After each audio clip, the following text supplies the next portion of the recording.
டே 1 நம்ம பச்சைக்குட்டிலேருந்து குட்டி எப்படி வளர்க்குறதுன்றது பார்க்க போகிறோம். நம்ம ஆல்ரெடி குட்டி எடுத்திருந்தாலும் ஒரு குட்டி மட்டும் நமக்கு நிப்பாட்டுறோம்னு சொல்லியிருந்தவங்க.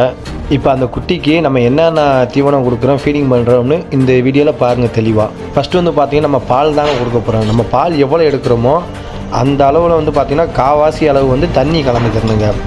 எதுக்காண்டி நான் தண்ணி கலக்க சொல்கிறேன்னு பார்த்தீங்கன்னா, குட்டி வந்து பச்சை குட்டிங்க, அது வந்து செரிமானம் ஆகாது. கொஞ்சம் தண்ணிக்குள்ளே வந்து கலந்து கொடுத்தீங்கன்னா கொஞ்சம் ஓரளவுக்கு செரிமானம் ஆகும். உங்களுக்கே தெரியும் பாலில் எவ்வளோ ப்ரோட்டீன் இருக்குன்னு. அதனால் பால் கொடுக்கும்போது எந்தளவு பால் எடுக்கிறீங்களோ காவாசி அளவுக்கு பச்சை தண்ணி கலந்துக்கோங்க. நம்ம பால் கொடுத்ததுக்கப்புறம் வந்து பார்த்திங்கன்னா பச்சை தீவனம் அதிகமாக கட்டக்கூடாது.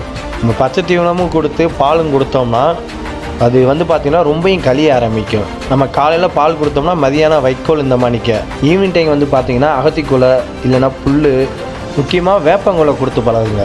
வேப்பங்குலை எதுக்கான்னு பார்த்தீங்கன்னா, வேப்பங்குலை தின்னுச்சுன்னா வயிற்றில் பூச்சி அண்டாதுங்க. நமக்கு வயிற்றில் பூச்சி அண்டாத போது வந்து பார்த்தீங்கன்னா குட்டி நல்லா வளர்ச்சியாக வருங்க, நல்லா தீவனம் எடுக்கும். வேறு ஏதாவது குட்டியை பற்றி தகவல் வேணும்னா கீழே கமெண்ட் பண்ணுங்கள், அதை பற்றி வீடியோ நான் போடுறேன்.